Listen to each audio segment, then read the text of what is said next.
It's great. This time of year, the Passiflora vines here produce a whole bunch of fruits. And those fruits are ones I can just toss into the chicken coop. It's growing right on the wall of it. And then they go eat it for a while. So that's great.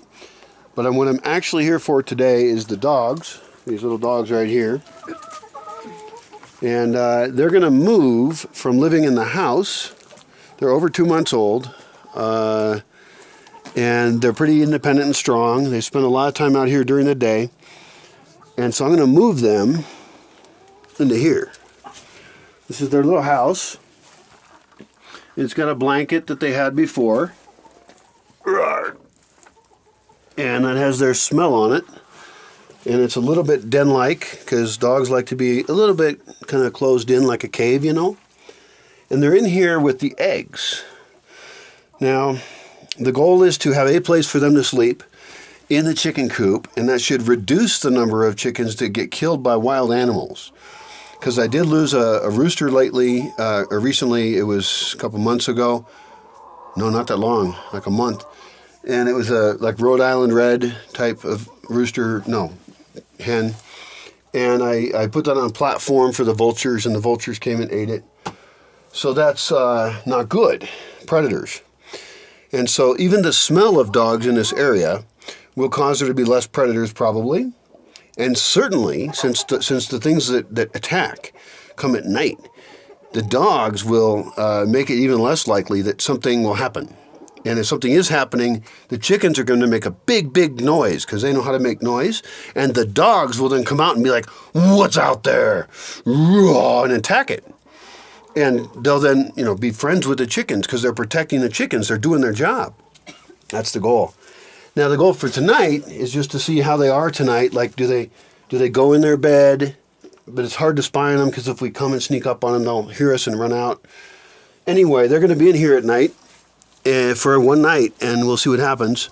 The other risk is that the dogs suddenly learn how to kill chickens, which, if that happens, then I have completely failed in my relatively amateurish training effort, and I'll just have dogs that kill chickens, and I'll have failed.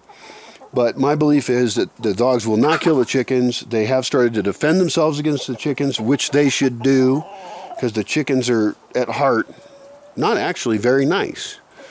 Chickens are very cute, but, they're dinosaurs. And if they were a little bigger, they would just eat you. They at least kill you. They might not eat you. But, so anyway, we're trying to have this dog-chicken balance. And this is an exciting step. It's a step of having them be outside by themselves. And the biggest problem for them with being by themselves is they really like to be near a human. Luckily, they have each other, and so they have some company. But they're very fixated on humans, which is wonderful for the long term. But we want them to fixate on chickens as well. And so, they're going to whine if I leave them here. And that's okay. They're going to then relax and say, "Hey, this is my life at night." The other thing, if I have a really good success, is I'm going to stop putting them in here during the day. I'm going to get some bones at the butcher in town, some old bones, like I call them dog bones, but they're bones of cows. And if I toss more of those in here, the dogs will be very happy to be in here. Dogs like bones. And so if I don't put the dogs here during the day and I let them in at night, I don't have to lead them in here. I don't have to put them in their nighttime jail or something. I don't have to have force be an issue. They're going to be like, "I really want to go to that place where there's the bones," and then I get to sleep.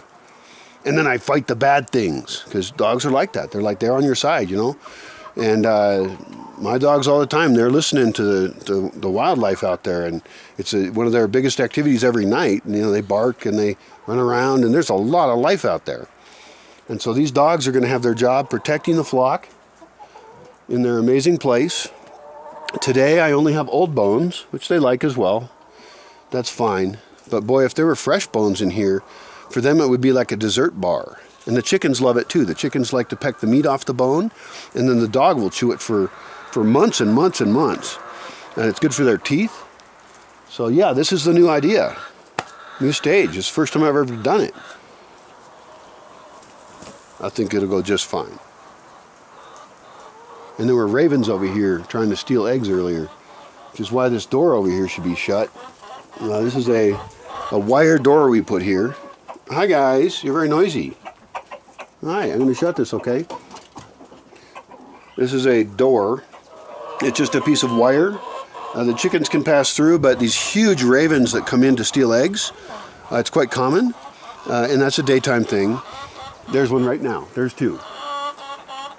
They're just flying by to see if this is a good time to come in and steal some eggs or not, which is fine. I mean, they're like big wild pets or something. I don't mind if they steal a few, but some years back when I had a few chickens, they were stealing all of them, and I'm not going to raise chickens if I get, like, no eggs. That is bad. So it's all a balance of many forms of life here. Wildlife, domestic life, people life, food systems. It's a great puzzle, really, raising chickens.